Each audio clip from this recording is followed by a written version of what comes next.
大家好，我是田园。今天给大家分享一个发面油酥饼做法。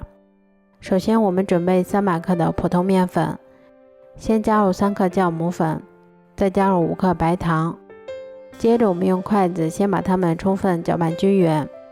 搅匀后，我们再少量多次的加入大约170克的清水，然后用筷子先把它们搅拌成这种面絮状，然后再下手把它们揉成像这种偏软一些的光滑面团。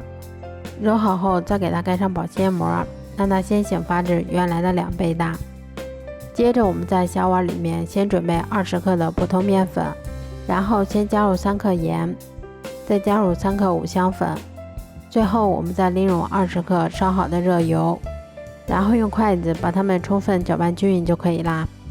面团醒好后，我们先给它揉一揉，排出里面的空气，然后再把它擀成一张厚度约2毫米的长方形饼皮。擀好后，我们在表面先涂抹上一层油酥，接着我们再像这样先把它从一头慢慢的卷起来。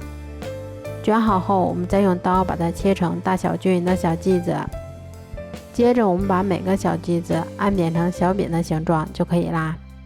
都做好后，我们把电饼铛先预热刷油，然后再依次放入我们做好的生胚。